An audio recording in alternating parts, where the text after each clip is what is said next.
बोलेंगे जो बोलना है। गया ही बड़ी घटना हुई जहाँ पर टीएमसी महिला जवान के साथ आरोपी को गिरफ्तार भी कर लिया गया है। देखिए, एक के बाद एक जिस तरीके से बिहार में आपराधिक घटनाओं की एक श्रृंखला सी बन गई है और प्रशासन पूरी तरीके से नतमस्तक दिख रहा है अपराधियों के सामने। ये बात सही है कि जो ये घटना घटी है ये जितनी निंदनीय है, जितनी शर्मनाक है, कार्रवाई भी हुई है, गिरफ्तारी भी हुई है, पर पहली बात ऐसी घटनाएं घट क्यों रही हैं? बिहार में जिस तरीके से हत्या, अपहरण, लूटमार, डकैती, बलात्कार एक के बाद ऐसी श्रृंखला बन गई है और अब तो ऐसा लग रहा है जैसे प्रशासन पूरी तरीके से नाकामयाब है इन घटनाओं को रोकने के लिए। और अगर ऐसे ही चलता रहा तो ये आने वाले दिनों में एक बहुत भयावह परिस्थिति उत्पन्न कर देगा हमारे प्रदेश में। उत्पन्न हो चुकी है। जिन परिवारों ने अपनों को खोया उनका हालात पूछिए, जिन बच्चियों के साथ इस तरीके से दुष्कर्म हो रहा है उनके हालात पूछिए। आज अगर इस तरीके की बातें भी कही जाती हैं कि चुनाव के कारण ऐसी गतिविधियों को असामाजिक तत्व अंजाम दे रहे हैं, अगर चुनाव भी एक कारण, और मैं भी मानता हूं कहीं ना कहीं कि संभवतः चुनाव भी एक कारण है, सरकार को बदनाम करने की साजिश के साथ संभवतः इन घटनाओं को अंजाम दिया जा रहा है, पर तब भी जिम्मेदारी तो प्रशासन की ही है ना इसको नियंत्रित करने की। कोई भी अपराधी आपके राज्य में आपराधिक घटनाओं को कैसे अंजाम दे रहा है प्रशासन के रहते हुए? या तो फिर इसमें प्रशासन की मिली भगत है और या फिर प्रशासन इस पे लीपापोती करने का कार्य कर रहा है, और या फिर पूरी तरीके से प्रशासन निकम्मा हो चुका है और अब इनके बस का नहीं है बिहार और बिहारियों को सुरक्षित रखना। ऐसे में पुनः एक बार मैं बिहार सरकार से आग्रह करूंगा, जरूरी है समय रहते हम लोगों को इसके ऊपर कार्रवाई करने की। मुझे इस बात का दुख होता है कि मैं एक ऐसी सरकार का यहाँ पे समर्थन कर रहा हूं जहां पे अपराध पूरी तरीके से बेलगाम हो चुका है।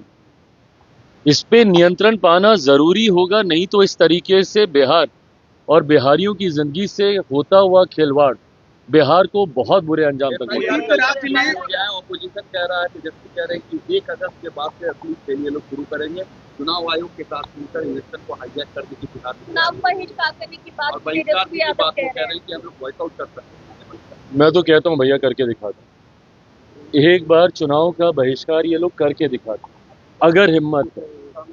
भाई ये तो वो राजनीतिक दल हैं जिनमें अकेले चुनाव लड़ने तक की हिम्मत नहीं है, बहिष्कार तो क्या करेंगे।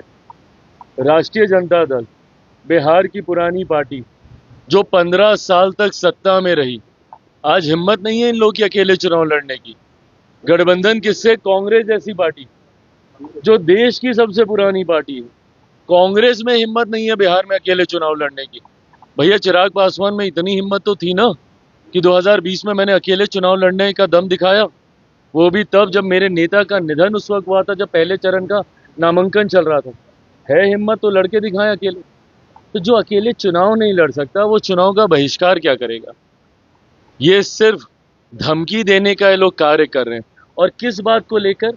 आदत हो गई है विपक्ष की डराने की, लोगों को डरा कर वोट हासिल करने की। लोकसभा के वक्त भी ऐसे ही डराने का काम किया था। क्या कहा था बार बार लोकसभा में कि भैया मोदी की सरकार फिर से आ गई तो आरक्षण समाप्त हो जाएगा, लोकतंत्र की हत्या हो जाएगी, संविधान समाप्त कर दिया जाएगा। आज बताइए 1 साल से ऊपर हो गया हम लोग की सरकार आए हुए, कहाँ का संविधान खत्म हुआ? किसका आरक्षण छीन लिया गया या कौन से लोकतंत्र की हत्या हो गई? एसआईआर को लेके जो भ्रम फैलाया जा रहा है, यही भ्रम सीए को लेके भी फैलाया गया था। सोचिए, एक नागरिकता देने वाले कानून को इन्होंने नागरिकता छीनने वाला कानून बताकर देश के अल्पसंख्यक समाज को डराने का काम किया था। आज मुझे बता दीजिए कौन से अल्पसंख्यक समाज की कितने मुसलमानों की नागरिकता छीन ली गई जिस तरीके से डराया गया था सीए को लेकर। वैसे ही एसआईआर को लेकर पहले तो इन एंटीसिपेशन, अरे भैया इतनी जानकारी है आपके पास इतनी जानकारी है तो दे दीजिए ना सबूत। एक सबूत इन लोगों ने नहीं दिया। अगर इतनी जानकारी है कांग्रेस के पास, राहुल जी के पास, राजद के पास, तो दिखाए ना कि भैया कौन सा सही आदमी था जिसका इन लोगों ने कैंसिल कर दिया हो या जिसका नाम वोटर लिस्ट से हटा दिया हो। सिर्फ हंगामा हंगामा हंगामा, दिल्ली में सदन नहीं चलने दे रहे, यहाँ बिहार में इन लोगों ने सबको परेशान करके रखा हुआ है सिर्फ इन एंटिसिपेशन कि ऐसा हो जाएगा, ऐसा हो जाएगा, ऐसा। अरे भैया क्या हो जाएगा और क्या हो गया है? ये सरकार की भी जिम्मेदारी है, हम राजनीतिक दलों की भी जिम्मेदारी है, और चुनाव आयोग जो कि एक संवैधानिक संस्था है उसकी भी जिम्मेदारी है, और अपनी जिम्मेदारी को हर कोई निभाएगा और इस बात को सुनिश्चित करेगा कि किसी भी नागरिक का के साथ कोई अन्याय नहीं हो। But at the same time कोई भी घुसपैठिया हमारे देश के सबसे बड़े अधिकारों में से एक मताधिकार का दुरुपयोग कर ले, ये भी हम लोग नहीं होने दें। आज की तारीख में कौन कंप्लेन करता था? भैया यही लोग जाते थे ना। क्यों जाते थे चुनाव आयोग के दरवाजे पे? अगर आपको कोई प्रक्रिया नहीं चाहिए थी, क्यों ये प्रोसेस अपनाया गया? इसीलिए अपनाया गया ना कि लोकसभा चुनाव के बार बार जाते थे ये लोग कि वोटर लिस्ट में धांधली हो रही है। महाराष्ट्र का तो अभी तक हम लोग को सुनाते हैं कि महाराष्ट्र का चुनाव तो हम लोग धांधली से जीते हैं। दिल्ली में सुनाते हैं कि वोटर लिस्ट में डुप्लीकेसी हो गई, नाम जोड़ दिए गए, नाम घटा दिए गए।